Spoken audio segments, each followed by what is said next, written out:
The Lord of the Rings, The Fellowship of the Ring, karya J.R.R. Tolkien. Bab 2. Bayangan masa lalu. Pembicaraan tidak surut dalam 9, bahkan 99 hari. Lenyapnya Mr. Bilbo Baggins untuk kedua kalinya dibahas di Hobbiton dan bahkan di seluruh penjuru Shire selama setahun dan sehari, dan berada dalam ingatan lebih lama lagi. Cerita itu malah menjadi dongeng dekat perapian untuk kaum hobbit muda. Dan akhirnya Mr. Baggins yang biasa menghilang mendadak lalu muncul kembali dengan berkantong-kantong permata dan emas, menjadi tokoh legenda favorit dan tetap hidup, jauh setelah semua kejadian sebenarnya sudah dilupakan. Sementara itu, pendapat umum di lingkungan itu adalah bahwa Bilbo, yang sejak dulu memang agak sinting, rupanya benar-benar gila pada akhirnya, dan ia menghilang entah kemana. Pasti ia jatuh ke dalam kolam atau sungai dan menemui ajal yang tragis, walau bukan dalam usia yang terlalu muda. Sebagian besar kesalahan ditimpakan kepada Gandalf. Kalau saja penyihir keparat itu tidak mengganggu Frodo, mungkin dia akan mapan dan bisa punya akal sehat layaknya seorang hobbit, kata mereka. Dan tampaknya Gandalf memang tidak mengganggu Frodo, dan Frodo mulai mapan. Tapi pertumbuhan akal sehat hobbitnya tidak begitu kentara. Malah ia langsung mulai melanjutkan reputasi Bilbo dalam hal keanehan. Ia menolak berkabung, dan tahun berikutnya ia mengadakan pesta untuk menghormati ulang tahun Bilbo yang ke-112, yang disebutnya Pesta Bobot 100. Tetapi sebutan itu tidak tepat sasaran, karena hanya ada 20 tamu yang diundang, dan ada beberapa kali hidangan makanan berlimpah-limpah, salju makanan dan hujan minuman, menurut istilah para hobbit. Beberapa orang agak terkejut, tapi Frodo tetap mempertahankan kebiasaan mengadakan pesta ulang tahun Bilbo tahun demi tahun sampai mereka terbiasa. Frodo mengatakan bahwa menurut pendapatnya Bilbo tidak mati.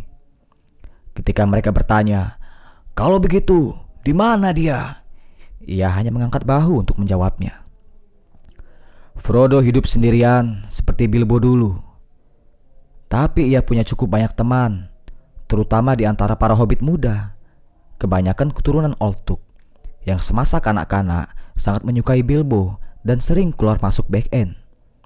Folko Bovin dan Fredegar Bolger adalah dua di antaranya. Tapi sahabatnya yang terdekat adalah Peregrin Took, biasanya dipanggil Pippin, dan Merry Brandybuck. Nama sebenarnya Meriadoc, tapi jarang diingat orang. Frodo sering berkeliaran di seluruh Shire bersama mereka, tapi ia lebih sering berjalan-jalan sendirian. Yang mengherankan orang-orang yang berakal sehat, kadang-kadang ia terlihat jauh dari rumah, berjalan-jalan di bukit-bukit dan hutan, di bawah cahaya bintang. Merry dan Pippin menduga Frodo sesekali mengunjungi kaum peri, seperti yang dilakukan Bilbo dulu. Dengan berlalunya waktu, orang-orang memperhatikan bahwa Frodo juga memperlihatkan tanda-tanda awet muda yang bagus. Dari luar, ia tampak seperti hobbit usia 20-an yang tegap dan bersemangat. Beberapa orang selalu beruntung, kata mereka. Tapi baru ketika Frodo mendekati usia 50-an yang lebih bijaksana, mereka mulai menganggap hal itu aneh. Frodo sendiri, walau mula-mula merasa terkejut, lambat laun menyadari bahwa menjalani hidup sendiri dan dikenal sebagai Mr. Baggins dari Back End ternyata cukup menyenangkan. Selama beberapa tahun, ia cukup bahagia dan tidak begitu cemas tentang masa depan. Tapi, tanpa ia sadari, penyesalannya bahwa ia tidak pergi bersama Bilbo lambat laun semakin berkembang. Kadang-kadang ia bertanya dalam hati, terutama di musim gugur, tentang negeri-negeri liar dan pemandangan aneh gunung-gunung yang belum pernah dilihatnya, yang muncul dalam mimpi-mimpinya. Ia mulai berkata pada dirinya sendiri, Mungkin suatu hari nanti aku sendiri akan menyeberangi sungai. Namun bagian pikirannya yang lain selalu menjawab, belum sekarang. Begitu terus, sampai usia 40-annya habis dan ulang tahunnya yang ke-50 mulai dekat. 50 adalah angka yang menurut perasaan Frodo sangat penting atau mengancam. Setidaknya, pada usia itulah petualangan Bilbo mendadak dimulai. Frodo mulai merasa gelisah dan semua jalan lama tanpa sudah terlalu sering dijalani. Ia mengamati peta-peta dan bertanya-tanya apa yang ada di luar perbatasannya. Ia mulai berjalan lebih jauh dan lebih sering sendirian. Merry dan sahabat-sahabatnya yang lain memperhatikannya dengan cemas. Ia sering terlihat berjalan dan bercakap-cakap dengan pelancong-pelancong asing yang saat itu mulai bermunculan di Shire. Banyak selentingan tentang kejadian-kejadian aneh di dunia luar. Dan karena Gandalf masih belum muncul atau mengirimkan kabar selama beberapa tahun, maka Frodo mengumpulkan sebanyak mungkin berita. Kaum peri yang jarang berjalan di Shire sekarang suka tampak melintas ke arah barat, melewati hutan-hutan di senja hari, lewat tapi tidak kembali. Mereka meninggalkan dunia tengah dan sudah tidak mempedulikan masalah-masalahnya. Namun banyak sekali kurcaci-kurcaci yang ada di jalan. Jalan timur ke barat melintasi Shire sampai ke ujungnya di Grey Havens, dan para kurcaci selama ini selalu menggunakannya dalam perjalanan ke tambang mereka di Pegunungan Biru. Merekalah sumber utama berita dari luar daerah untuk para hobbit kalau mereka ingin tahu. Biasanya kurcaci tidak banyak bicara dan para hobbit tidak banyak bertanya. Tapi kini Frodo sering bertemu kurcaci-kurcaci asing dari negara-negara jauh yang mengungsi ke barat. Mereka gelisah dan beberapa berbisik-bisik tentang musuh dan tentang negeri Mordor. Nama itu hanya dikenal para hobbit dalam legenda-legenda masa lalu yang gelap, seperti bayangan di latar belakang ingatan mereka, tapi terasa mengancam dan meresahkan. Dulu, kekuatan jahat di Mirkwood sudah diusir oleh Dewan Penasihat Putih, tapi sekarang muncul kembali dengan kekuatan berlipat ganda di benteng-benteng kuno Mordor. Kabarnya, menara kegelapan sudah dibangun kembali. Dari sana kekuatan jahat itu menyebar sampai jauh dan luas. Di timur dan selatan, banyak peperangan dan ketakutan yang semakin besar. Bangsa Orc berkembang biak lagi di pegunungan. Troll-troll berada di luar wilayah mereka, tidak lagi bodoh, tetapi cerdik dan punya senjata mengerikan. Dan ada bisik-bisik tentang makhluk-makhluk yang lebih mengerikan daripada semua yang sudah disebutkan. Tapi makhluk-makhluk itu tidak bernama. Tentu saja, hanya sedikit dari berita-berita ini yang sampai ke telinga para hobbit. Tetapi bahkan hobbit yang paling tuli dan biasa tinggal di rumah pun mulai mendengar kisah-kisah aneh. Dan mereka yang mempunyai urusan yang membawa mereka ke perbatasan melihat hal-hal aneh. Percakapan di Green Dragon di Bywater pada suatu senja di tahun ke-50 usia Frodo menunjukkan bahwa bahkan di jantung Shire yang paling nyaman sekalipun beredar berbagai desas-desus, meskipun kebanyakan hobbit menertawakannya. Sam Genji sedang duduk di pojok dekat api. Di seberangnya ada Ted Sandyman, putra si penggiling, dan ada beberapa hobbit dusun mendengarkan pembicaraan mereka. Banyak hal aneh yang terdengar akhir-akhir ini, kata Sam. Kata Ted. Tentu terdengar kalau kau dengarkan. Tapi aku bisa mendengar cerita-cerita dekat perapian dan dongeng anak-anak di rumah kalau aku mau. Sudah pasti, jawab Sam pedas. Dan aku berani bilang, cerita-cerita itu mengandung kebenaran lebih banyak daripada yang kau duga. Siapa yang mengarang cerita-cerita itu, Misalnya tentang naga. Oh, tidak. Terima kasih, kata Ted. Aku tidak mau. Aku sudah mendengar tentang naga sejak aku masih kecil. Tapi tak ada alasan untuk mempercayainya sekarang. Hanya ada satu naga di Bywater sekarang. Dan dia hijau, kata Ted. Dan semua tertawa. Oh, baik, kata Sam, ikut tertawa bersama yang lain. Tapi bagaimana dengan manusia-manusia pohon yang mungkin bisa disebut raksasa itu? Kata mereka, di luar Northmoors belum lama ini terlihat satu raksasa yang lebih besar daripada pohon. Siapa mereka? Sepupuku, Hal, salah satunya. Dia bekerja untuk Mr. Boffin di Overhill dan sering ke wilayah utara untuk berburu. Dia melihat satu. Haha, mengaku-ngaku melihat mungkin. Halmu itu selalu mengatakan melihat sesuatu. Mungkin juga dia melihat hal-hal yang sebenarnya tidak ada. Tapi yang ini sebesar pohon elm dan berjalan-jalan. Setiap langkahnya sejauh 7 meter. Tidak main-main. Kalau begitu, aku bertaruh itu main-main. Yang dia lihat memang pohon elm. Pasti begitu. Tapi yang ini berjalan. Benar-benar berjalan. Dan tidak ada pohon elm di Northmoors. Kalau begitu, Hal memang tidak melihat pohon elm, kata Ted. Bunyi tawa dan tepuk tangan bergema. Yang lain menganggap Ted menang satu angka. Bagaimanapun, kata Sam, kau tidak bisa mengelak bahwa orang lain selain Halfas sudah melihat banyak orang aneh melintasi Shire. Melintasi, perhatikan itu. Lebih banyak lagi yang dilarang masuk di perbatasan. Para penjaga perbatasan belum pernah sesibuk ini. Dan ku dengar para peri pindah ke barat. Katanya mereka akan pergi ke pelabuhan jauh di sana, di luar menara-menara putih. Sam mengibaskan tangannya samar-samar. Baik dia maupun yang lain tidak tahu seberapa jauh jarak ke laut, melewati menara-menara tua di luar perbatasan barat Shire. Tapi sudah menjadi tradisi bahwa jauh di sana terdapat Grey Havens, dari mana sesekali kapal-kapal para peri berlayar dan tak pernah kembali. Mereka berlayar mengarungi laut.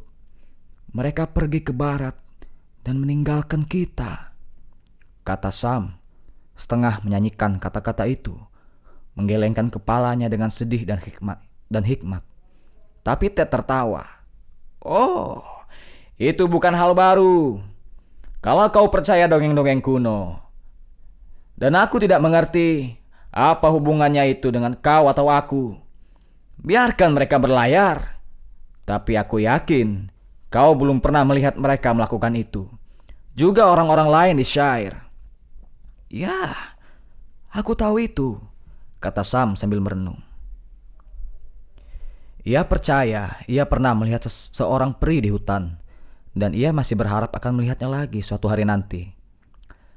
Dari semua legenda yang sudah didengarnya semasa kanak-kanak, potongan-potongan dongeng dan kisah-kisah yang setengah diingatnya tentang peri, seperti yang diketahui para hobbit, itulah yang paling menyentuh hatinya. Ada beberapa orang, bahkan di wilayah ini, yang kenal bangsa halus ini dan mendengar kabar tentang mereka, kata Sam. Misalnya Mr. Baggins, pada siapa aku bekerja. Dia bercerita bahwa mereka suka berlayar, dan dia tahu sedikit tentang kaum peri. Dan Mr. Bilbo tua tahu lebih banyak. Aku banyak mengobrol dengannya ketika aku masih kecil. Oh, mereka berdua kan sinting, kata Ted. Bilbo tua jelas sinting, dan Frodo sekarang mulai sinting. Kalau kau mendapat beritamu dari sana, kau tidak bakal pernah kekurangan omong kosong. Ya, kawan-kawan. Baiklah, aku mau pulang. Semoga sehat selalu. Ia menghabiskan minumannya dan pergi dengan berbisik. Sam duduk diam dan tidak berbicara lagi. Banyak sekali yang perlu dipikirkannya. Salah satunya, masih banyak pekerjaannya di kebun back end. Dan besok ia akan sibuk sekali kalau cuaca cerah. Rumput tumbuh dengan sangat cepat. Tapi yang dipikirkan Sam bukan sekedar berkebun. Setelah beberapa saat, ia menarik napas panjang dan bangkit berdiri lalu keluar. Saat itu awal April dan langit bersih setelah hujan lebat. Matahari sudah terbenam dan senja sejuk dan pucat diam-diam melebur menjadi malam. Sam berjalan pulang di bawah bintang-bintang, melewati Hobbiton, dan naik ke bukit sambil bersiul perlahan dan merenung. Pada saat itulah Gandalf muncul kembali setelah lama tidak hadir. Selama 3 tahun sejak pesta Bilbo, ia tidak datang. Lalu ia mengunjungi Frodo sebentar dan pergi lagi setelah mengamatinya dengan seksama. Selama 1-2 tahun berikutnya, ia cukup sering muncul, datang tak terduga setelah senja dan pergi tiba-tiba sebelum fajar.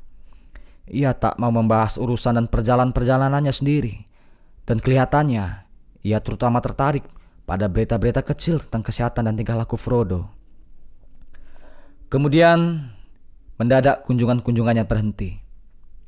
Sudah lebih dari 9 tahun Frodo tidak mendengar kabar dan Gandalf atau melihatnya. Dan ia sudah mulai berpikir, penyihir itu tak akan kembali dan sudah kehilangan minat kepada para hobbit. Tapi sore itu, ketika Sam sudah pulang dan senja mulai memudar, terdengar bunyi ketukan yang dulu begitu akrab di jendela ruang belajar. Frodo menyambut sahabat lamanya dengan terkejut dan sangat senang. Mereka saling menatap dengan tajam. "Apakah semuanya baik-baik saja?" kata Gandalf. "Kau masih tampak sama, Frodo." "Kau juga," jawab Frodo. Tapi dalam hati ia berpikir bahwa Gandalf kelihatan lebih tua dan letih. Frodo mendesak Gandalf bercerita tentang dirinya sendiri dan kabar-kabar dari dunia luas. Mereka segera terlibat pembicaraan serius dan belum tidur sampai larut malam. Pagi berikutnya, setelah sarapan siang sekali, penyihir itu duduk bersama Frodo di dekat jendela terbuka ruang kerja. Api terang menyala di perapian, tapi matahari terasa panas dan angin berhembus dari selatan. Semua kelihatan segar. Kehijauan musim semi yang baru berkilauan di padang rumput dan di ujung jemari pepohonan. Gandalf memikirkan pagi musim semi hampir 80 tahun yang lalu, ketika Bilbo lari keluar dari Back End tanpa sapu tangan. Mungkin rambutnya sekarang sudah lebih putih daripada saat itu. Janggut serta alisnya mungkin lebih panjang, dan wajahnya lebih bergurat kepedulian dan kebijaksanaan. Tapi matanya masih sama jernihnya.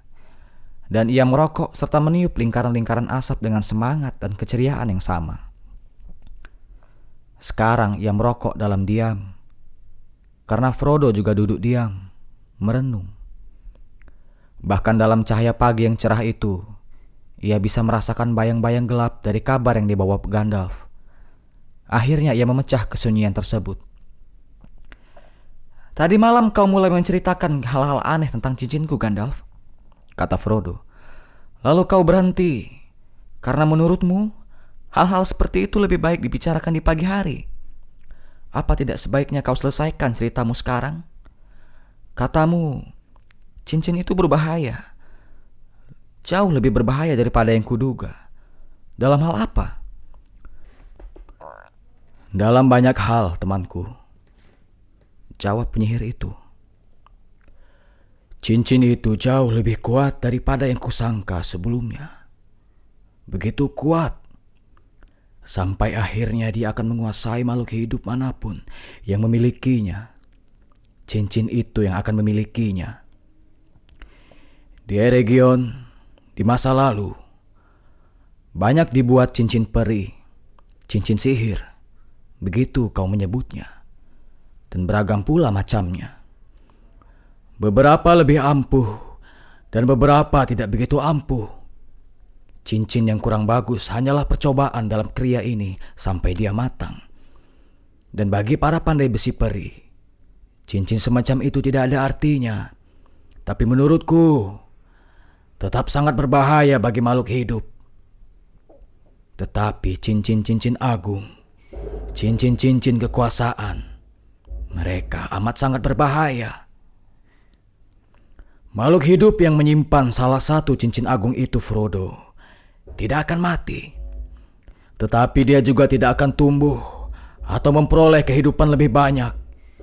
Dia hanya berlanjut terus, sampai akhirnya setiap menit terasa meletihkan. Dan kalau dia sering menggunakan cincin itu untuk membuat dirinya tidak tampak, dia akan memudar. akhirnya dia akan selamanya tidak tampak. Dia akan berjalan dalam bayang-bayang di bawah mata kekuasaan gelap yang mengendalikan cincin-cincin itu. Ya, cepat atau lambat, kalau dia kuat atau berniat baik pada awalnya, tetapi baik kekuatan maupun niat baik tidak akan bisa bertahan. Cepat atau lambat kekuatan gelap itu akan melahapnya. Astaga, menakutkan sekali, kata Frodo. Lalu keduanya kembali berdiam diri. Sangat lama. Suara Sam Gamgee memangkas kebun terdengar dari arah halaman. Sudah berapa lama kau mengetahui ini? Tanya Frodo akhirnya. Dan seberapa banyak yang diketahui Bilbo? Aku yakin Bilbo tidak tahu lebih banyak dari yang diceritakannya kepadamu, kata Gandalf. Dia pasti tidak akan mewariskan sesuatu yang diduganya berbahaya kepadamu, meski aku berjanji akan mengawasimu. Menurutnya, cincin itu indah sekali dan sangat bermanfaat bila dibutuhkan. Tapi kalau ada sesuatu yang salah atau aneh, sesuatu itu adalah dirinya sendiri. Dia mengatakan, cincin itu memberatkan pikirannya dan dia selalu mencemaskannya. Tapi dia tidak curiga bahwa cincin itulah penyebabnya. Tapi dia menemukan bahwa benda itu perlu dirawat. Ukurannya atau bobotnya tidak selalu sama. Cincin itu bisa mengecil atau membesar dengan cara yang aneh, dan bisa tiba-tiba lolos dari jari yang semula pas mengenakannya. Ya, dia memperingatkan aku tentang itu dalam surat yang terakhir, kata Frodo. Maka aku selalu menyimpannya terikat pada rantainya. Haha, bijak sekali, kata Gandalf. Tapi tentang hidupnya yang panjang, Bilbo tidak pernah menghubungkannya dengan cincin itu. Dia menganggap itu kehebatannya sendiri, dan dia sangat bangga akan hal itu. Meskipun dia mulai merasa lelah, resah dan gelisah. Aku merasa tipis dan terulur, katanya. Suatu tanda bahwa cincin itu sudah mulai mengendalikannya. Sudah berapa lama kau tahu semua ini? Tanya Frodo lagi. Tahu? Kata Gandalf. Aku sudah tahu banyak hal yang hanya diketahui kaum bijak, Frodo. Tapi kalau maksudmu tahu tentang cincin ini, ya, aku masih belum tahu. Bisa dikatakan begitu. Ada hal terakhir yang harus diuji, tapi aku sudah tidak meragukan dugaanku. Kapan aku pertama mulai menduga? Renting Gandalf sambil mencari-cari dalam ingatannya. Coba ku ingat-ingat. Bilbo menemukan cincinnya di tahun ketika Dewan Penasihat Putih mengusir kekuatan gelap dari Mirkwood. Tepat sebelum pertempuran 5 pasukan. Rasa takut menyelimuti hatiku saat itu, meski aku belum tahu apa yang kutakuti.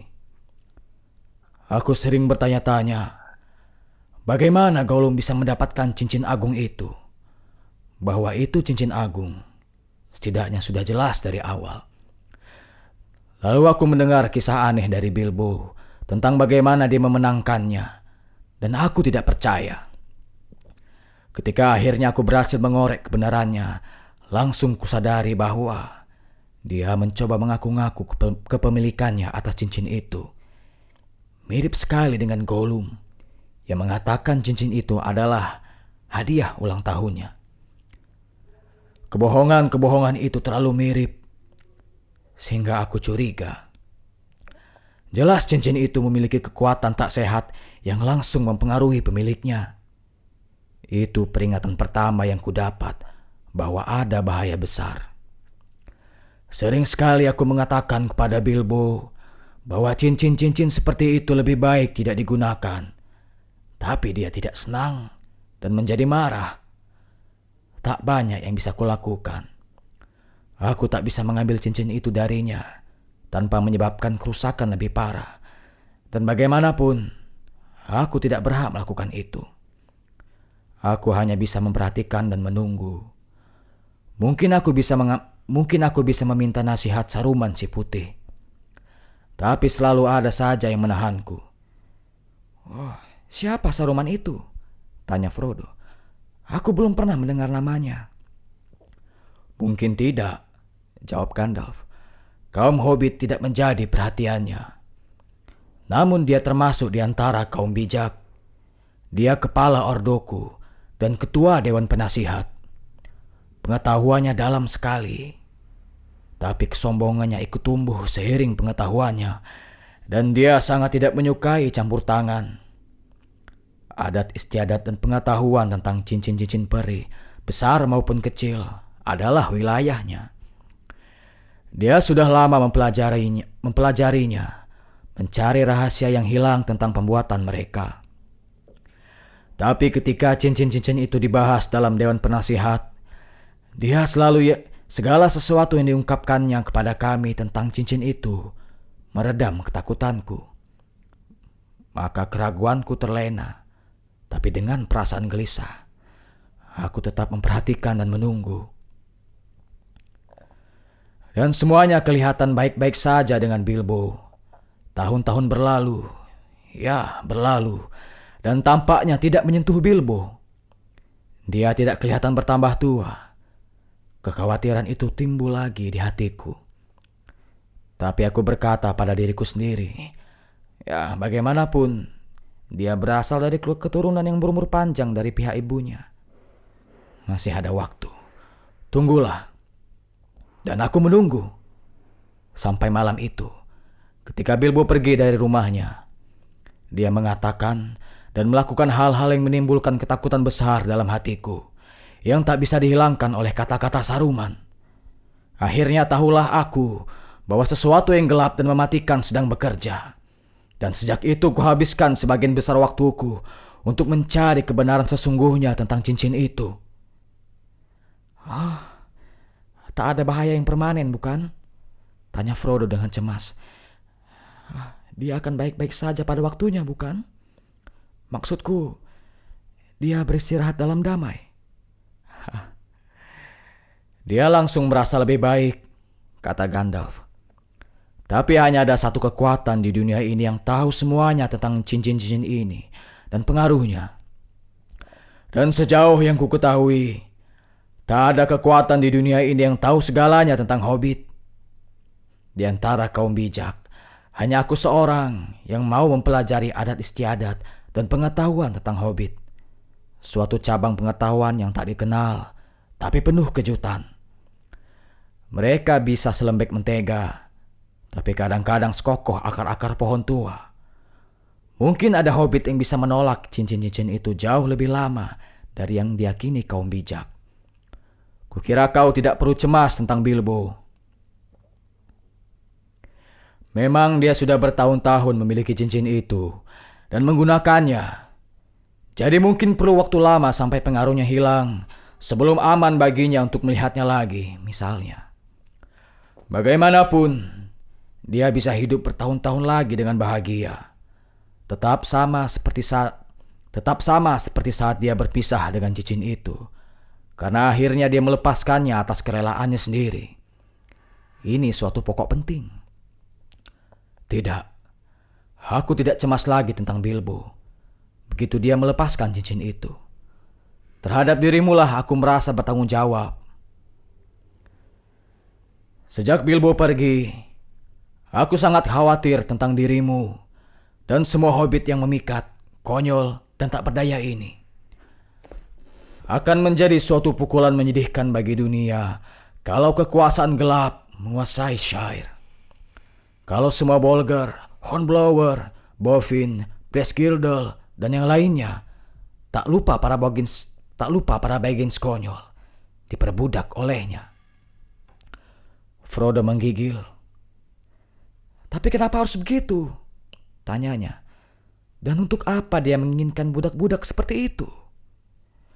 Sejujurnya, jawab Gandalf, aku yakin selama ini, camkan itu. Dia sama sekali tidak melihat keberadaan para Hobbit. Kau boleh bersyukur. Tapi keamanan kalian sudah hilang. Dia tidak membutuhkan kalian. Dia punya budak lain yang lebih berguna, tapi dia tidak akan melupakan kalian lagi. Dan para hobbit sebagai budak-budak sengsara akan jauh lebih menyenangkan hatinya daripada hobbit yang bebas dan bahagia. Di dunia ini ada yang namanya kedengkian dan balas dendam. Balas dendam? Kata Frodo. Balas dendam untuk apa? Aku masih belum mengerti. Apa hubungannya semua ini dengan Bilbo dan aku dan cincin kita? Semuanya berhubungan, kata Gandalf. Kau belum tahu bahaya yang sebenarnya, tapi kau akan tahu. Aku sendiri belum yakin ketika terakhir aku berada di sini, tapi sekarang sudah tiba saatnya aku mengungkapkannya. Berikan cincin itu kepadaku sebentar. Lalu Frodo mengambil cincin itu dari saku celananya. Cincin itu disambungkan dengan sebuah rantai yang tergantung dari ikat pinggangnya. Ia melepaskannya dan dengan perlahan memberikannya kepada penyihir itu. Mendadak, cincin itu terasa lebih berat, seolah Frodo sendiri atau cincin itu sendiri agak enggan disentuh oleh Gandalf. Gandalf mengangkatnya. Kelihatannya, cincin itu terbuat dari emas murni dan padat. Kau bisa melihat tulisan di atasnya? Tanyanya. Oh, tidak, kata Frodo. Tidak ada apa-apa. Cincin itu polos sekali dan tidak pernah memperlihatkan tanda goresan atau tanda usang. Kalau begitu, lihatlah. Dengan tercengang dan cemas, Frodo menyaksikan penyihir itu tiba-tiba melemparkan cincin tersebut ke tengah ujung api yang menyala. Frodo berteriak dari meraih penjepit, tapi Gandalf menahannya. Oh, tunggu, katanya dengan nada memerintah, sambil melirik cepat ke arah Frodo dari balik alisnya yang tebal berdiri. Tak ada perubahan nyata pada cincin itu. Setelah beberapa saat, Gandalf berdiri dan menutup tirai. Ruangan itu menjadi gelap dan sunyi. Meski bunyi gunting Sam yang sekarang lebih dekat ke jendela masih terdengar samar-samar dari arah kebun. Sejenak, penyihir itu berdiri menatap api. Lalu ia membungkuk, memindahkan cincin tersebut dengan penjepit ke atas perapian, dan langsung memegangnya. Frodo terkesiap. Cukup dingin, kata Gandalf. Ambil. Frodo menerimanya di atas telapak tangannya yang mengerut. Tampaknya cincin itu lebih tebal dan berat daripada sebelumnya. Angkatlah, kata Gandalf, dan perhatikan dengan cermat. Frodo melakukannya dan melihat garis-garis halus, lebih halus daripada sapuan pena terhalus, tertera di cincin itu, pada bagian luar maupun dalam. Garis-garis api yang seperti membentuk huruf-huruf suatu tulisan yang mengalir. Garis-garis itu menyala tajam, namun jauh, seolah dari suatu kedalaman.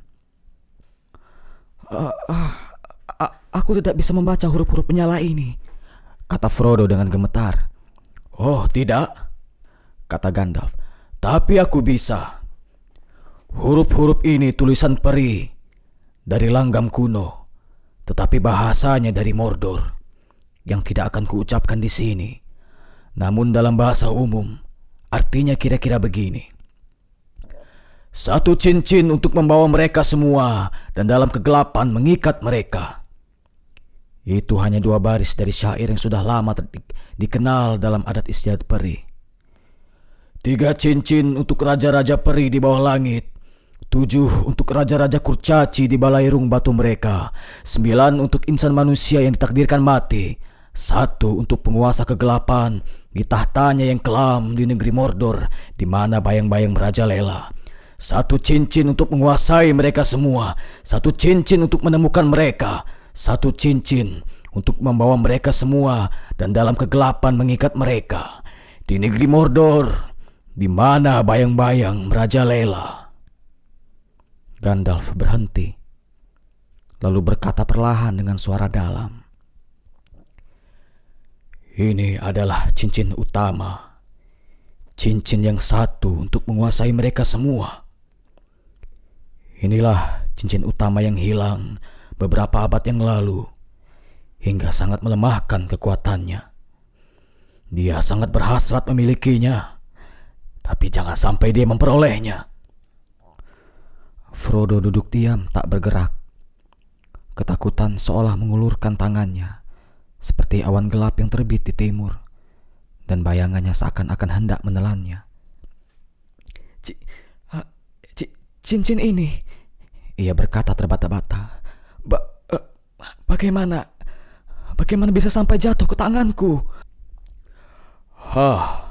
Kata Gandalf. Ceritanya panjang sekali. Awalnya dimulai pada tahun-tahun hitam yang sekarang hanya diingat oleh para ahli dongeng. Jika aku harus menceritakan seluruh kisah itu padamu, bisa-bisa kita masih duduk di sini saat musim semi berganti ke musim dingin. Tapi tadi malam, aku sudah menceritakan tentang Sauron yang perkasa, penguasa kegelapan. Selentingan-selentingan yang sudah kau dengar memang benar. Dia memang sudah bangkit kembali dan meninggalkan kubunya di Mirkwood. Kembali ke wilayah kekuasaannya yang luas di masa lampau, di menara kegelapan di Mordor. Pasti nama itu sudah pernah terdengar oleh kaum Hobbit. Seperti sebuah bayangan di perbatasan kisah-kisah kuno. Selalu setelah kalah dan beristirahat, sang bayangan berubah wujud dan tumbuh kembali. Seandainya hal itu tidak perlu terjadi pada masa hidupku, kata Frodo. Aku pun berharap begitu, kata Gandalf. Begitu pula semua orang yang hidup dan mengalami masa-masa seperti itu. Tapi bukan hak mereka untuk menentukan. Yang perlu kita putuskan adalah apa yang akan kita lakukan dalam waktu yang diberikan pada kita. Dan Frodo, waktu kita sudah mulai gelap. Musuh dengan cepat bertambah kuat. Rencana-rencananya masih jauh dari matang, tapi sedang menuju kematangan. Kita akan sangat kesulitan. Meski tidak terjadi kebetulan yang mengerikan ini. Musuh masih kekurangan satu hal untuk memberinya kekuatan dan pengetahuan untuk mematahkan semua perlawanan, meruntuhkan pertahanan terakhir, dan menyelimuti semua negeri dalam kegelapan kedua. Dia tidak mempunyai cincin utama.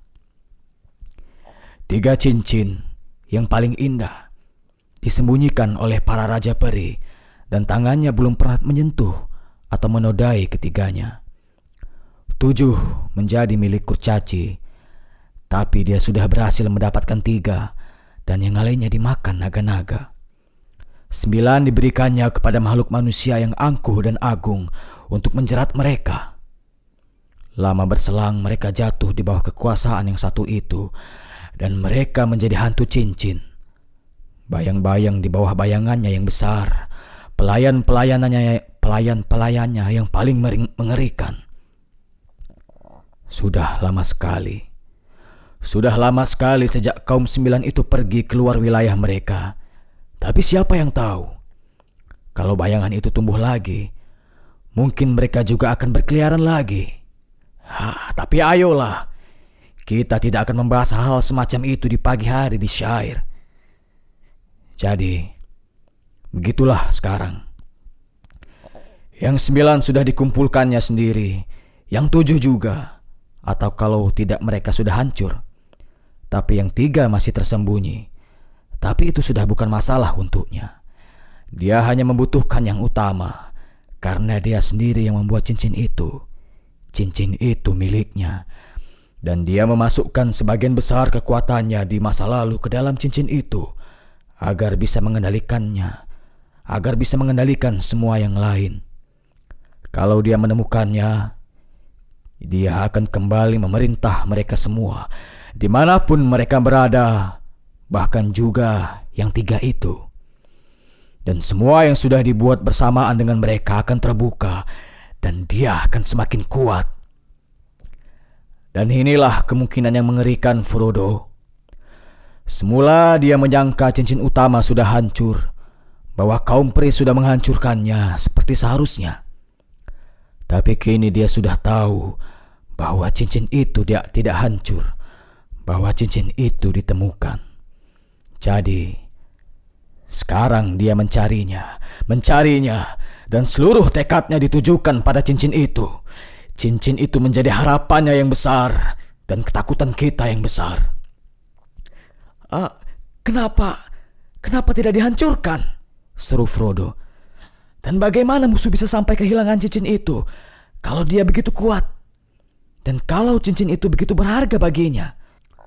Frodo menggenggam erat cincin itu, seolah ia sudah melihat jari-jari gelap yang menggapai-gapai untuk merebutnya. Cincin itu diambil darinya, kata Gandalf. Kekuatan kaum peri zaman dulu lebih besar untuk melawannya. Dan tidak semua manusia terasing dari mereka. Orang-orang Westerners datang membantu mereka. Itu suatu bab yang patut diingat dalam sejarah kuno. Karena di masa itu juga ada kesengsaraan dan kegelapan yang semakin meluas. Tapi juga ada keberanian dan perbuatan-perbuatan besar yang tidak sia-sia. Suatu hari nanti mungkin aku akan menceritakan seluruh kisah ini. Atau kau akan mendengar keseluruhannya dari dia yang paling tahu. Tapi untuk sementara ini, yang paling perlu kau ketahui hanyalah bagaimana cincin itu sampai kepadamu. Aku saja sudah merupakan kisah panjang, jadi itu saja yang akan kuceritakan. Adalah Gil-galad, Raja Peri, dan Elendil dari Westerners yang menggulingkan Sauron. Meski mereka sendiri tewas dalam pertempuran itu, putra Elendil, Isildur, memotong cincin itu dari jari tangan Sauron dan mengambilnya. Lalu Sauron ditaklukkan dan rohnya lari bersembunyi lama sekali sampai bayangannya mulai berwujud kembali di Mirkwood. Tapi cincin itu hilang. Dia jatuh ke dalam sungai besar Anduin dan lenyap. Karena Isildur berjalan ke utara sepanjang tepi sebelah timur sungai. Di dekat Gladden Fields, dia dihadang kaum orcs dari pegunungan. Hampir semua pengikutnya dibantai. Dia melompat ke dalam air, tetapi cincin itu terlepas ketika dia berenang. Lalu para orc melihatnya dan membunuhnya dengan anak panah. Gandalf berhenti. Dan di sana, di kolam-kolam gelap di tengah Gladden Fields, katanya, cincin itu hilang dari pengetahuan dan legenda. Riwayatnya hanya diketahui sedikit orang, dan Dewan Penasehat tidak bisa menemukan lebih banyak dari itu. Tapi kupikir akhirnya aku bisa melanjutkan kisah itu. Jauh setelah itu, tetapi masih lama berselang, di tepi sungai besar di perbatasan belantara tinggal suatu bangsa yang terampil dengan tangan mereka dan bisa berjalan tanpa suara. Kukira mereka semacam hobbit, bersanak dengan para ayah dari kaum Stor, karena mereka mencintai sungai dan sering berenang di dalamnya atau membuat perahu-perahu kecil dari ilalang. Di antara mereka ada sebuah keluarga yang sangat terhormat karena besar dan lebih kaya daripada kebanyakan keluarga lain, dan diperintah oleh seorang nenek kaum itu, keras dan bijak dalam adat istiadat kuno yang mereka miliki, yang berwatak paling ingin tahu dan selalu mencari tahu dari keluarga itu adalah Sméagol. Dia tertarik pada akar-akar dan sumber segala sesuatu. Dia suka menyelam ke dalam telaga-telaga dalam. Dia menggali di bawah pohon-pohon dan tanaman. Dia membuat terowongan di dalam bukit-bukit hijau. Dan dia berhenti melihat ke atas, ke puncak-puncak bukit, atau dedaunan di pohon, atau bunga-bunga yang mekar di udara. Kepala dan matanya tertuju ke bawah. Dia mempunyai seorang teman bernama Digol, dari bangsa yang sama, lebih tajam matanya, tapi dia tidak begitu kuat dan cepat. Pada suatu hari, mereka naik perahu ke Gladden Fields, di mana banyak kumpulan bunga iris dan ilalang berbunga.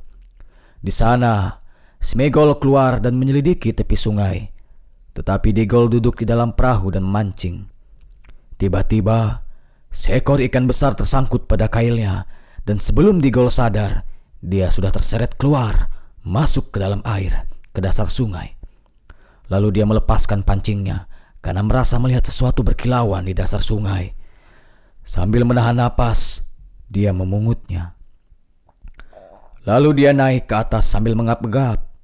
Dengan alang-alang di dalam rambutnya dan segenggam lumpur, dia berenang ke pinggir.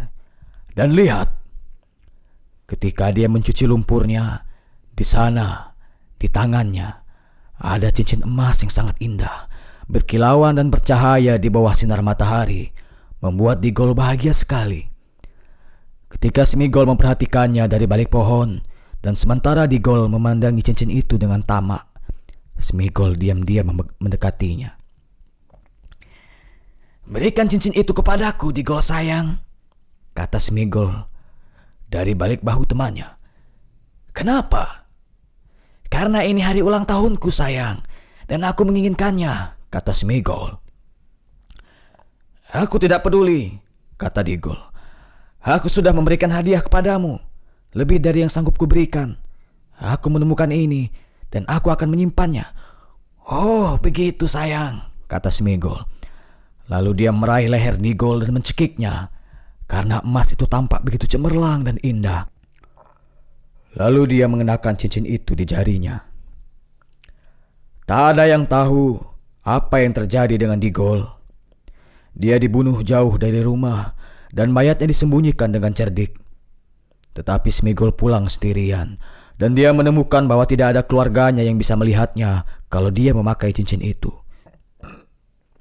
Dia sangat puas dengan penemuannya, dan dia merahasiakannya. Dia menggunakan cincin itu untuk mengorek rahasia-rahasia, dan dia menggunakan pengetahuannya untuk tujuan yang licik dan jahat. Penglihatan dan pendengarannya menjadi tajam untuk segala sesuatu yang menyakitkan. Cincin itu memberinya kekuatan sesuai dengan wataknya. Tak heran dia menjadi sangat tidak disukai dan dihindari bila sedang tampak oleh semua handai tawalannya. Mereka menendangnya, dan Smigol menggigit kaki mereka. Dia mulai mencuri, suka berjalan sambil bergumam sendiri, dan membuat bunyi berkumur. Maka mereka memanggilnya Gollum, dan mengutuknya, menyuruhnya pergi jauh. Neneknya yang menginginkan kedamaian mengasingkannya dari keluarga dan mengusirnya dari rumah. Dia menggembara dalam kesepian, menangis sedikit karena kekejaman dunia, dan dia berkelana menyusuri sungai sampai tiba di sebuah sungai kecil yang mengalir turun dari pegunungan. Kesanalah dia pergi.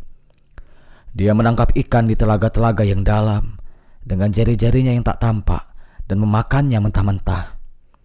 Suatu hari cuaca panas sekali, dan saat dia membungkuk di atas telaga, bagian belakang kepalanya terasa terbakar, dan cahaya menyilaukan dari dalam air memedihkan matanya yang basah. Dia terheran-heran. Dia hampir lupa tentang matahari. Lalu untuk terakhir kali dia menengadah dan mengayunkan tinjunya kepada matahari.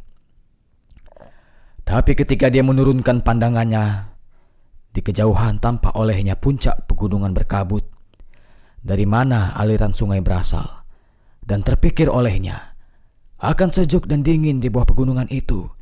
Di sana matahari tak bisa melihatku. Akar-akar pegunungan itu pasti benar-benar akar. Pasti banyak rahasia hebat terkubur di sana yang belum ditemukan sejak awal. Maka dia melanjutkan perjalanannya di malam hari ke dataran tinggi, dan dia menemukan sebuah gua kecil tempat aliran sungai kecil itu berasal. Bagai seekor belatung, dia menyelinap masuk ke dalam jantung perbukitan dan lenyap lama sekali. Cincin itu masuk ke dalam kegelapan bersamanya, dan bahkan pembuatnya sendiri, ketika kekuatannya mulai tumbuh lagi, tak tahu sedikit pun kabar tentang cincin itu. "Gollum," seru Frodo. "Maksudmu Gollum yang dulu ditemui Bilbo?" "Hah, betapa menjijikkan." "Menurutku kisah itu sedih," kata Gandalf. "Dan itu bisa saja terjadi pada orang lain, bahkan pada beberapa hobbit yang ku kenal." "Aku tak percaya Gollum bersaudara dengan para hobbit, walau hanya saudara jauh sekalipun," kata Frodo agak panas. "Gagasan yang buruk sekali." "Tapi itu benar," jawab Gandalf, "tentang asal-usul mereka. Setidaknya aku lebih tahu banyak daripada kaum hobbit sendiri. Dan bahkan cerita Bilbo menunjukkan ikatan persaudaraan di antara mereka. Banyak hal yang sangat mirip dalam latar belakang benak dan ingatan mereka. Mereka saling mengerti dengan baik. Jauh lebih baik daripada seorang hobbit bisa memahami seorang kurcaci atau orc atau bahkan peri. Pikirkan teka-teki yang sama-sama mereka ketahui sebagai contoh. Ya, kata Frodo. Tapi bangsa-bangsa lain juga suka main teka-teki dari jenis yang sama. Dan kaum hobbit tak pernah menipu. Gollum berniat menipu. Dia terus berusaha membuat Bilbo tak waspada. Aku yakin watak jahatnya lah yang mendorongnya memulai permainan yang kira-kira bisa memberinya seorang korban yang mudah, tapi tak bakal merugikannya seandainya dia kalah. Kurasa itu benar sekali, kata Gandalf. Tapi ada satu hal lain di dalamnya yang belum kau sadari. Bahkan Gollum tak sepenuhnya hancur. Terbukti dia lebih tahan banting daripada yang bisa diduga salah seorang kaum bijak sekalipun. Seperti yang bisa diduga seorang hobbit. Ada sudut kecil di benaknya yang masih miliknya sendiri. Dan seberkas cahaya masuk ke dalamnya. Seperti melalui celah di kegelapan. Cahaya itu dari masa lalu. Kurasa mungkin menyenangkan mendengar suara ramah lagi yang menimbulkan ingatan tentang angin, pohon, matahari di atas rumput, dan hal-hal lain yang sudah terlupakan.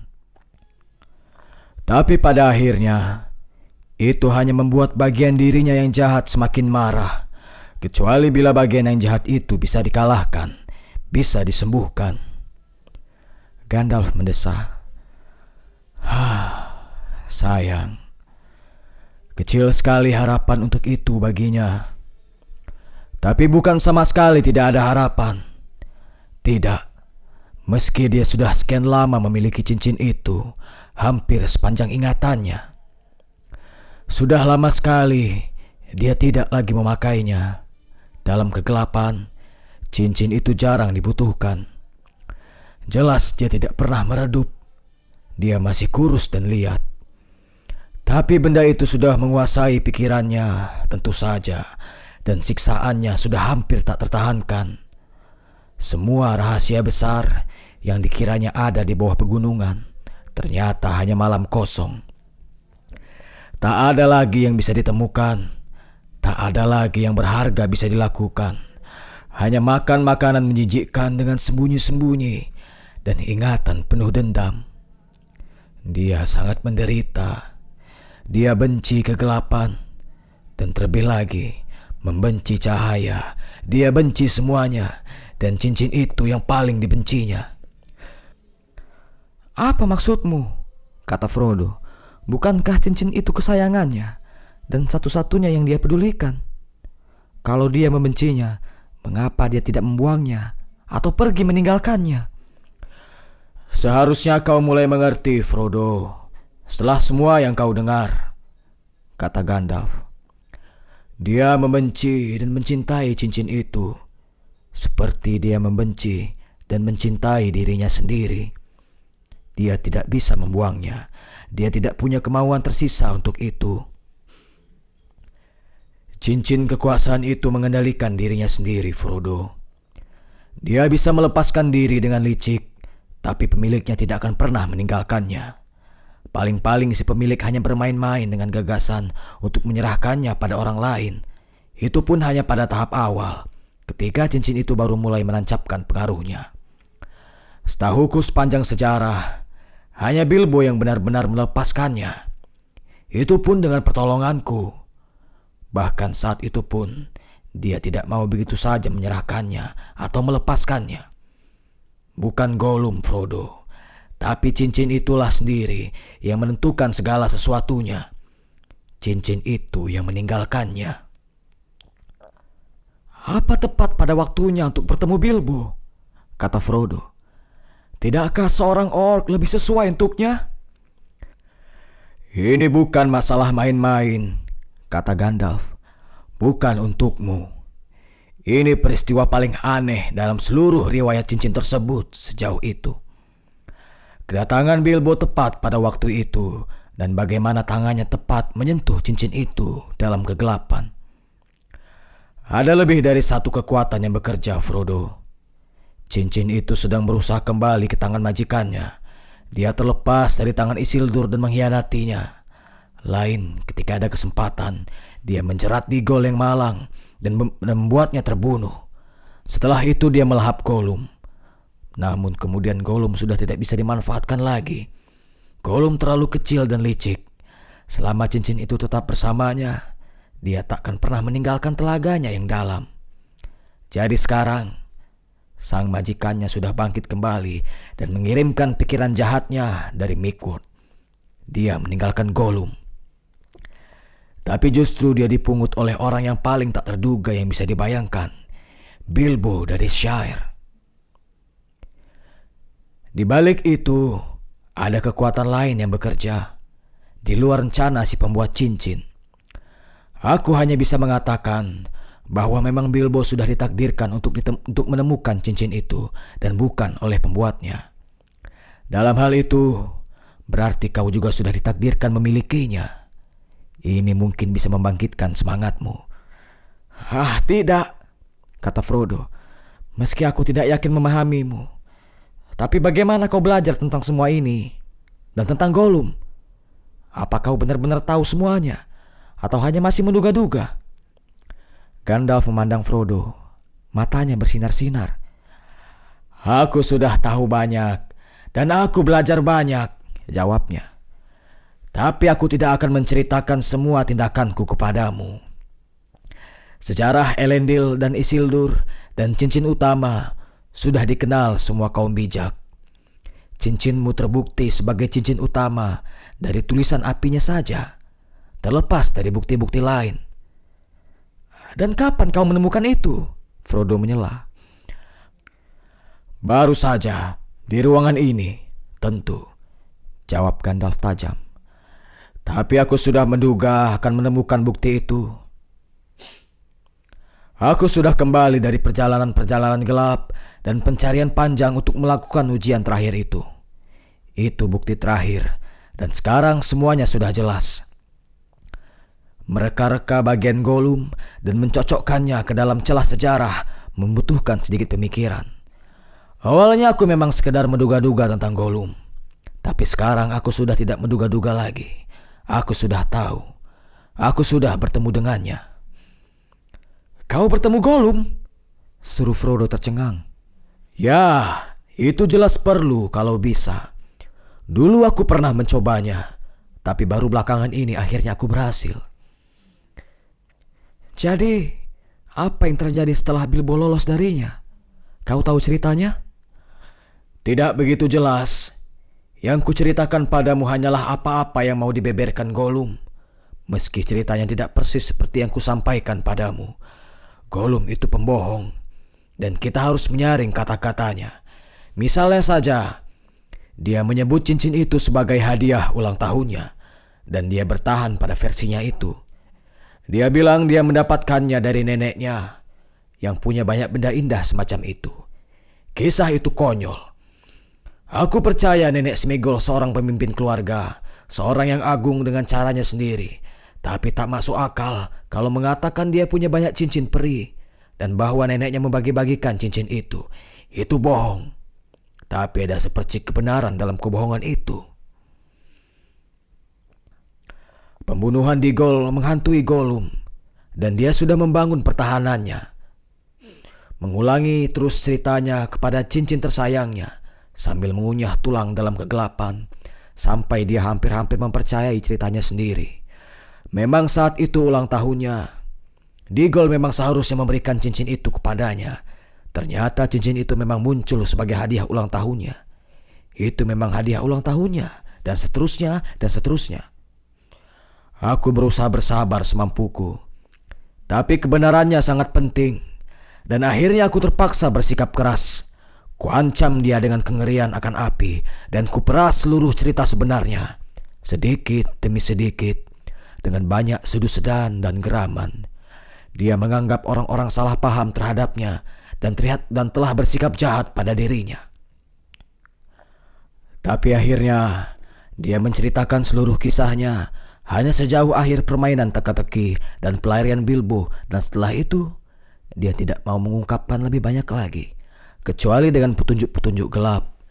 Dia punya ketakutan lain yang lebih besar daripada ketakutannya akan diriku. Dia bergumam bahwa dia akan mengambil kembali miliknya. Orang-orang akan melihatnya nanti. Apakah dia akan membiarkan saja dirinya ditendang, didorong ke dalam lubang, lalu dirampok? Gollum sekarang punya sahabat-sahabat baik, sangat baik dan sangat kuat. Mereka akan membantunya. Baggins akan membayar mahal. Itulah pikirannya yang utama. Dia membenci Bilbo dan mengutuknya. Selain itu, dia tahu dari mana asal Bilbo. Tapi, bagaimana dia bisa tahu itu? Tanya Frodo. Ya, tentang nama. Bodohnya Bilbo sendiri yang memberitahukannya pada Gollum. Setelah itu, tidak sulit untuk menemukan negerinya. Begitu Gollum keluar. Oh ya, dia keluar. Kerinduannya pada cincin itu ternyata lebih kuat daripada ketakutannya kepada orc atau bahkan cahaya. Setelah setahun 2 tahun, dia meninggalkan pegunungan. Meski dia masih terikat pada hasrat untuk memilikinya, cincin itu tidak lagi menggerogotinya. Dia mulai pulih sedikit. Dia merasa tua, amat sangat tua. Tapi ketakutannya berkurang dan dia lapar. Cahaya matahari dan bulan masih ditakuti dan dibencinya, dan akan begitu lama kukira. Tapi dia cerdik. Dia menemukan bahwa dia bisa bersembunyi dari cahaya siang dan cahaya bulan, berjalan cepat dan tak terdengar di larut malam dengan matanya yang dingin dan pucat, dan bisa menangkap makhluk-makhluk kecil yang tak waspada. Dia semakin kuat dan berani dengan makanan dan udara baru. Dia berhasil masuk ke Mirkwood, sebagaimana bisa diduga. Di sanakah kau bertemu dengannya? Tanya Frodo. Aku melihatnya di sana, jawab Gandalf. Tapi sebelum itu, dia sudah mengembara jauh sekali, mengikuti jejak Bilbo. Sulit sekali memperoleh informasi pasti darinya, karena pembicaraannya selalu dipotong oleh makian dan ancaman. Ada apa di dalam saku bajunya? Katanya. Dia tidak mau bilang, hei sayang. Penipu kecil. Bukan pertanyaan yang adil. Dia lebih dulu menipu. Ya, benar. Dia melanggar peraturan. Seharusnya kita mencekiknya. Ya, sayang. Dan kita akan mencekiknya, sayang. Itu contoh omongannya. Kurasa kau tidak bakal mau mendengar lebih dari itu. Aku sangat letih mendengarnya. Tapi dari celotehan-celotehan yang dikeluarkannya di antara geramannya, aku menyimpulkan bahwa dia sudah pergi ke Esgaroth.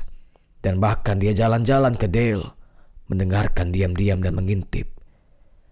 Ya, berita tentang peristiwa-peristiwa besar menyebar jauh dan luas di belantara, bahkan yang sudah mendengar nama Bilbo dan tahu dari mana asalnya. Dengan telinganya yang tajam, Gollum akan segera mendapatkan keterangan yang diinginkannya. Kalau begitu, kenapa dia tidak meneruskan mengikuti jejak Bilbo? Tanya Frodo. Kenapa dia tidak datang ke Shire? Kata Gandalf. Ini dia. Kukira Gollum berusaha. Dia pergi dan datang ke arah barat, sejauh sungai besar. Tapi kemudian dia menyimpang. Aku yakin dia bukannya enggan menempuh jarak jauh. Bukan. Ada hal lain yang menariknya pergi. Begitulah menurut teman-temanku, mereka yang memburu Gollum untukku. Peri-peri hutan yang pertama menemukan jejaknya. Pekerjaan mudah bagi mereka, karena saat itu jejaknya masih segar. Melalui Mirkwood dan kembali lagi, meski mereka tak pernah berhasil menangkapnya. Hutan penuh dengan berita tentangnya. Kisah-kisah mengerikan bahkan di antara para binatang dan burung.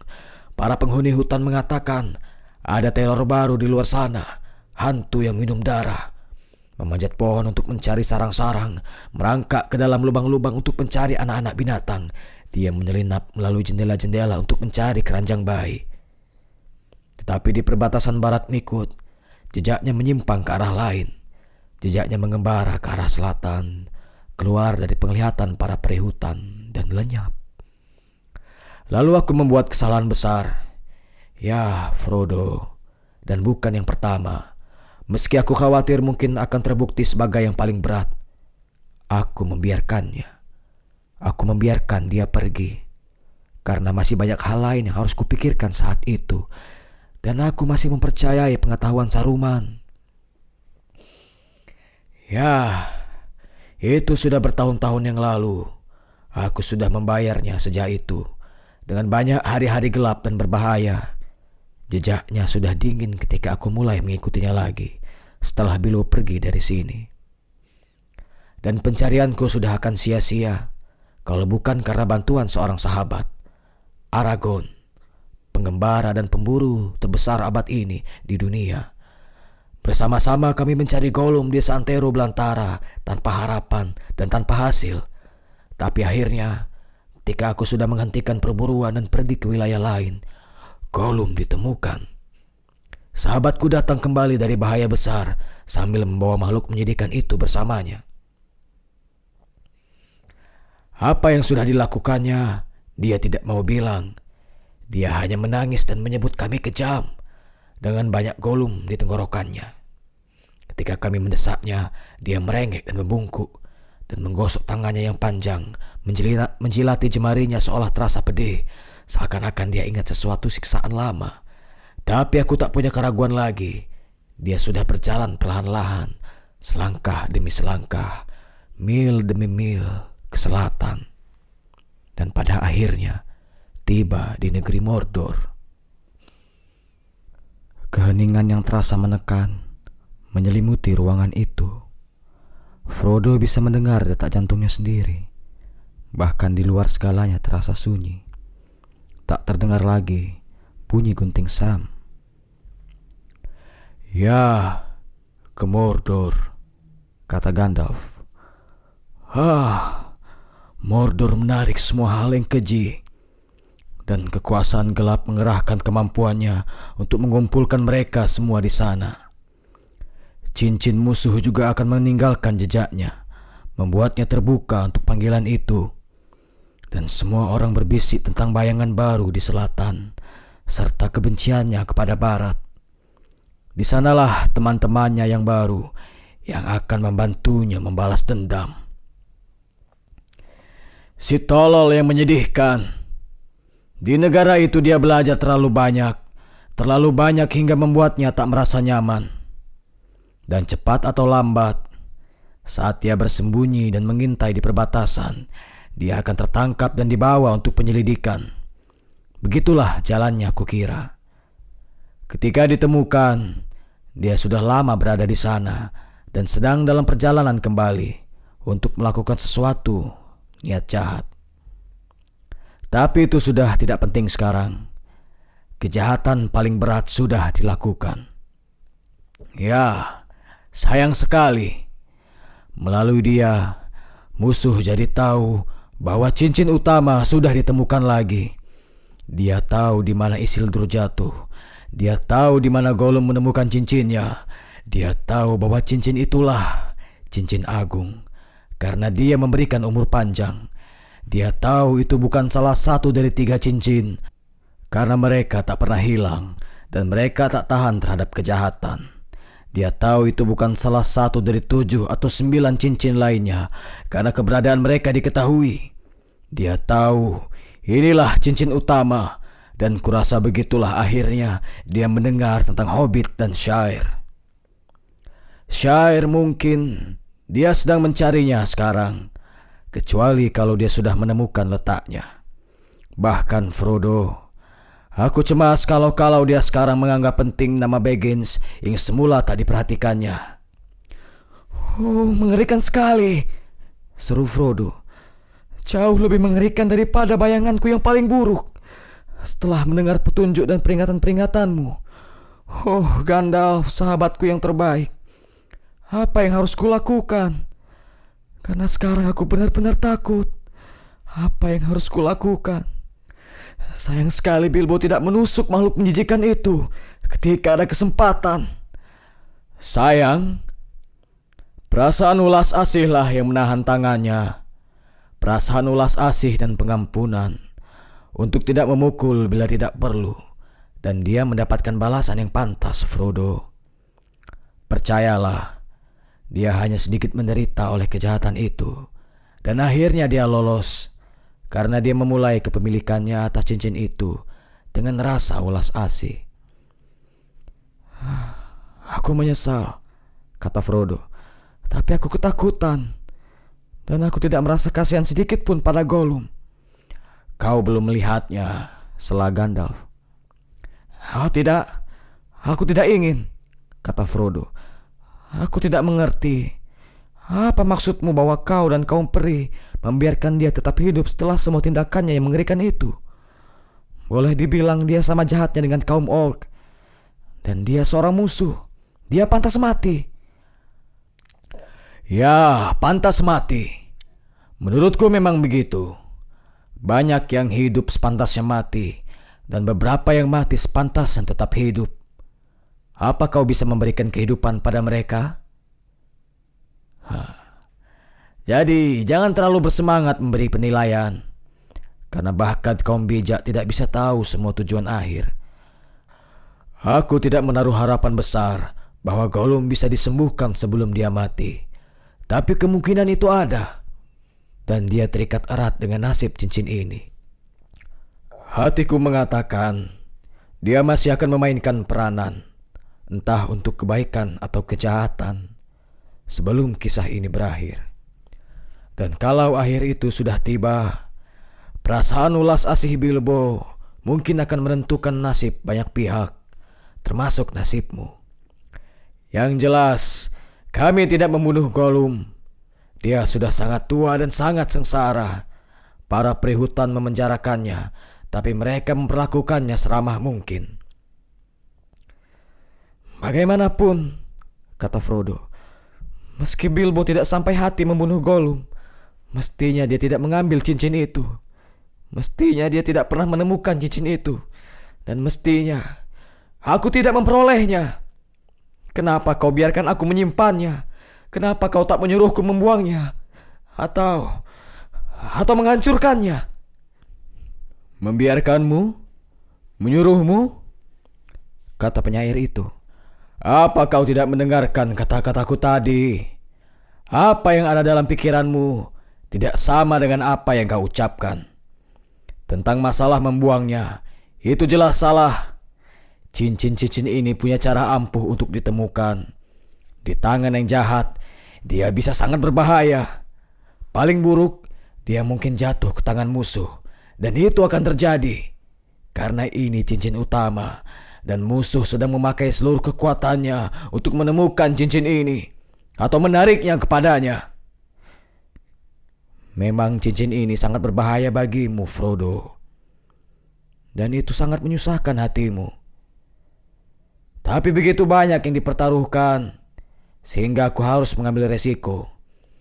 Meski begitu, ketika aku sedang pergi jauh, selalu ada mata-mata yang waspada untuk menjaga syair ini. Selama kau tidak memakainya, kupikir cincin ini tidak akan mempunyai pengaruh kuat atas dirimu. Tidak untuk kejahatan, setidaknya untuk waktu lama. Dan kau perlu tahu bahwa 9 tahun yang lalu, ketika terakhir aku melihatmu, aku baru tahu sedikit sekali dengan jelas. Tapi mengapa tidak menghancurkannya? Katamu, seharusnya cincin ini sudah lama dihancurkan, seru Frodo lagi. Seandainya kau memperingatkanku atau mengirimkan pesan, aku pasti sudah membuangnya. Betulkah? Bagaimana kau akan melakukan itu? Apa kau sudah pernah mencoba? Belum. Tapi kupikir kita bisa memukulnya dengan palu atau meleburnya. Coba saja, kata Gandalf. Cobalah sekarang. Frodo mengeluarkan lagi cincin itu dari saku celananya dan memandangnya. Sekarang benda itu tampak polos dan licin, tanpa tanda-tanda atau apapun yang terlihat. Emasnya kelihatan sangat indah dan murni, dan di mata Frodo, warnanya begitu kaya dan indah, dan betapa sempurna lingkarannya. Benda mengagumkan yang sangat berharga.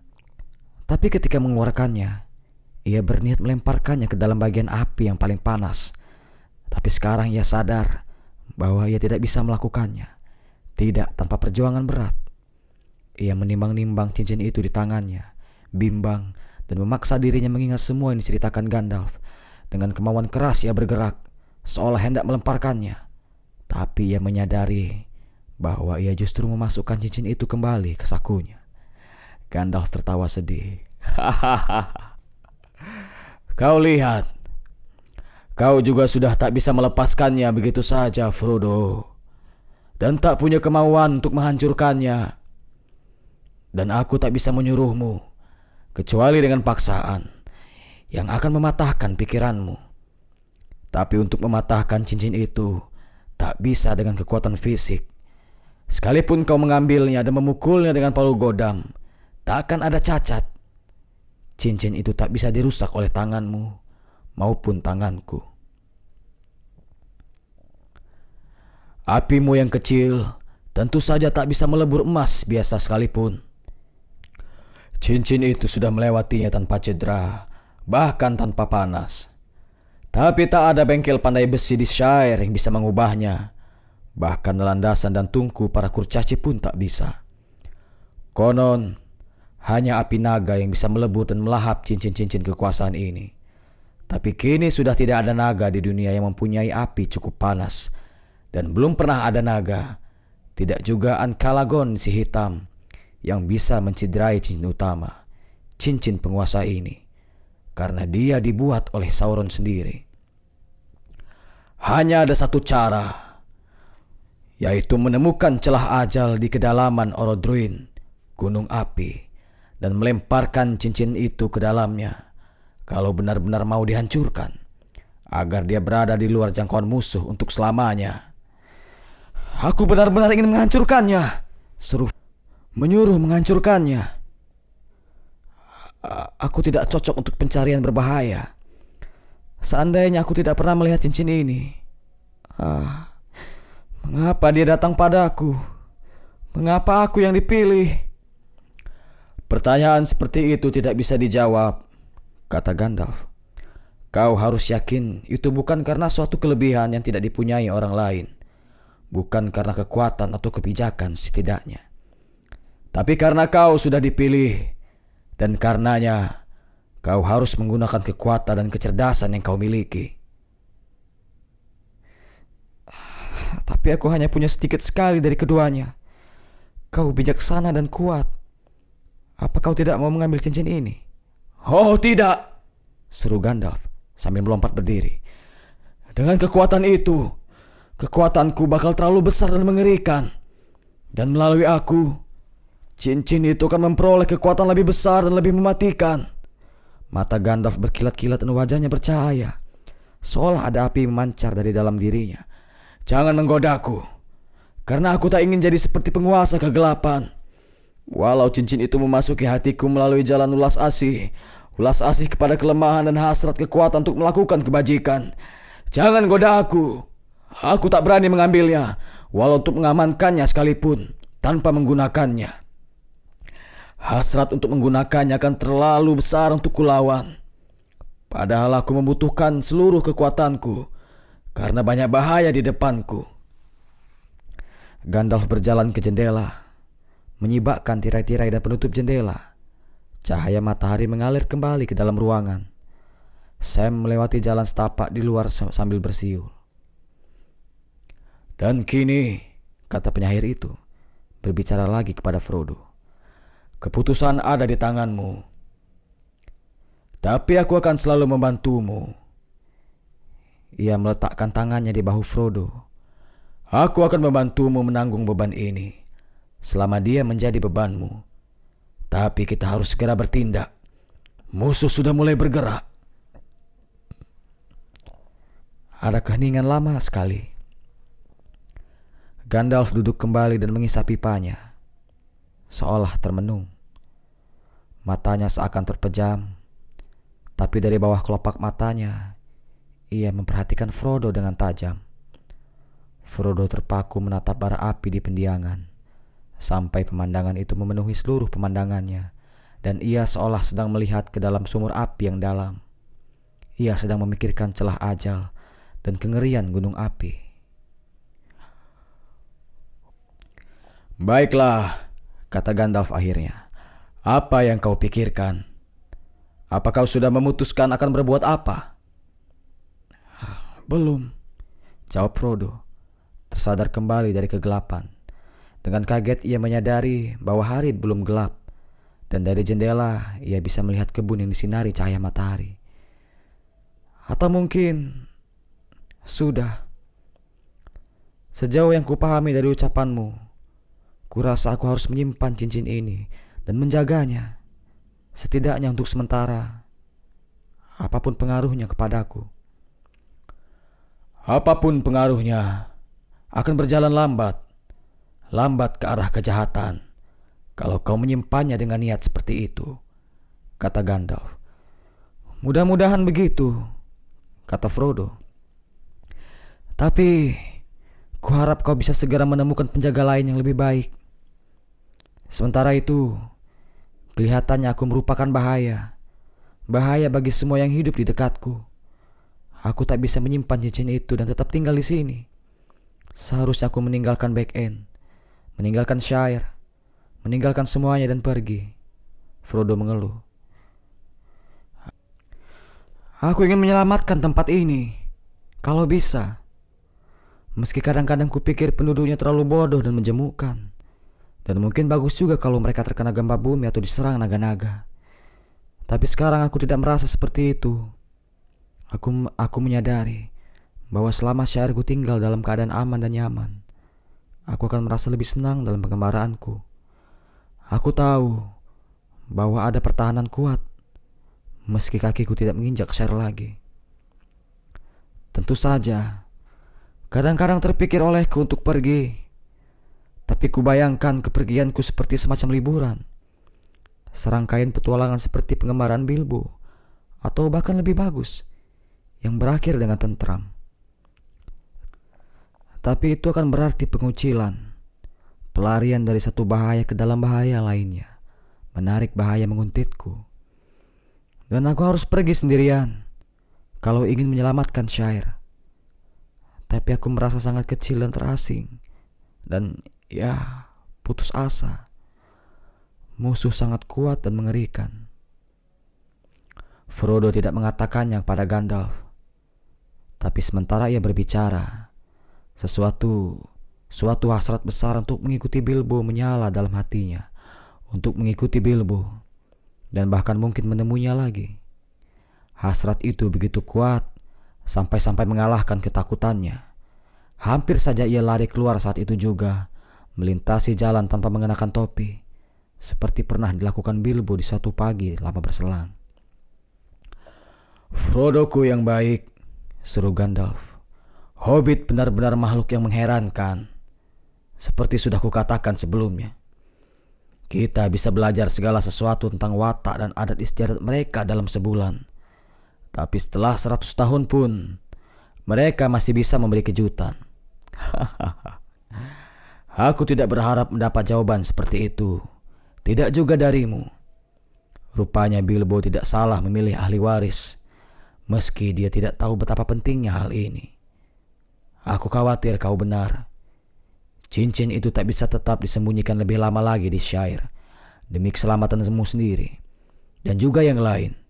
Kau harus pergi dan meninggalkan nama Baggins. Nama itu tidak akan aman untuk dimiliki di luar Shire atau di dalam belantara. Aku akan memberimu nama pengembaraan. Kalau kau pergi, pergilah dengan nama Mr. Underhill. Tapi menurutku kau tidak harus pergi sendirian. Tidak bila kau kenal seseorang yang bisa kau percayai, yang bersedia menemanimu dan yang mau kau bawa ke dalam bahaya tak dikenal. Tapi hati-hatilah memilih pendamping, dan hati-hatilah dengan ucapanmu, meski pada sahabat-sahabat terdekat. Musuh mempunyai banyak mata-mata dan banyak cara untuk menguping. Mendadak Gandalf berhenti, seolah mendengarkan. Frodo sadar bahwa di dalam maupun di luar rumah sangat hening. Gandalf merangkak ke salah satu sisi jendela, lalu ia meloncat ke arah kusen dan mengulurkan tangannya yang panjang keluar ke bawah. Terdengar pekikan dan kepala Sam Gamgee muncul ditarik pada sebelah telinganya. Wah, wah, wah, wah. Siapa menyangka, kata Gandalf. Sam Gamgee rupanya. Sedang apa kau di situ? Aduh. Mr. Gandalf, kata Sam. Tidak, aku hanya sedang membangkas sebatang rumput di bawah jendela. Sungguh. Ia memungut guntingnya sebagai bukti. Sungguh? Kata Gandalf keras. Rasanya sudah cukup lama bunyi guntingmu tidak kedengaran. Sudah berapa lama kau menguping? Menguping? Aku tidak paham, maaf. Tidak ada kuping di back end, sungguh. Jangan bodoh. Apa yang kau dengar dan kenapa kau mendengarkannya? Mata Gandalf bersinar-sinar dan alisnya berdiri bagai sikat. Oh, Mr. Frodo, kuak Sam. Jangan biarkan dia menyakitiku, Mister. Jangan biarkan dia mengubahku menjadi sesuatu yang tidak wajar. Ayahku yang tua akan sangat sedih. Aku tidak bermaksud jahat. Aku bersumpah, Mister. Dia tidak akan menyakitimu, kata Frodo. Hampir tak bisa menahan tawanya. Meski ia sendiri terkejut dan agak heran. Dia tahu, seperti halnya aku, bahwa kau tidak bermaksud jahat. Tapi segeralah jawab pertanyaannya. Oh, iya, Sir, kata Sam sambil agak menggigil. Aku mendengar banyak hal yang tidak kupahami betul. Tentang musuh dan cincin dan Mr. Bilbo, Sir. Dan naga-naga, gunung api dan kaum peri, Sir. Aku mendengarnya tanpa sengaja. Mudah-mudahan Anda paham. Sungguh, Sir. Aku suka sekali dongeng-dongeng semacam itu. Dan aku percaya itu. Meski apapun yang dikatakan Ted, kaum peri, Sir. Apa Anda bisa membawaku melihat mereka, Sir? Kalau Anda pergi. Mendadak Gandalf tertawa. Masuklah, ia berteriak. Lalu ia mengulurkan kedua tangannya dan mengangkat Sam yang tercengang dengan gunting dan pemotong rumputnya sekalian melalui jendela dan meletakkannya berdiri di lantai. Membawamu untuk pergi melihat peri, kan? Katanya, menatap Sam dengan tajam, tapi dengan senyuman bergetar pada wajahnya. Jadi, kau mendengar Mr. Frodo akan pergi? Ya, aku mendengar, Sir. Itu sebabnya aku tersedak. Rupanya Anda mendengar itu. Aku berusaha tidak begitu, Sir, tapi tidak sengaja keluar. Aku resah sekali. Ya, memang terpaksa, Sam, kata Frodo sedih. Mendadak ia menyadari bahwa kepergiannya dari Shire menyangkut banyak perpisahan menyakitkan. Bukan sekedar berpamitan dengan kenyamanan back end yang sudah akrab. Aku terpaksa pergi. Tapi... Dan ia menatap Sam dengan tajam. Kalau kau benar-benar peduli padaku, kau akan merahasiakannya. Paham? Kalau tidak, kalau kau membocorkan sedikit saja apa yang kau dengar tadi, ku harap Gandalf mengubahmu menjadi kodok berbintik dan mengisi seluruh kebun dengan ular. Sam bertekuk lutut sambil gemetar. Oh, bangkit Sam, kata Gandalf. Aku sudah memikirkan sesuatu yang lebih baik daripada itu. Sesuatu untuk menutup mulutmu dan menghukummu karena menguping. Kau akan pergi bersama Frodo. Hah? Aku, Sir? Teriak Sam, melompat-lompat seperti anjing yang diajak ke jalan-jalan. Ya, aku akan pergi melihat peri dan sebagainya.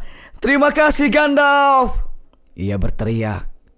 Lalu tangisnya meledak.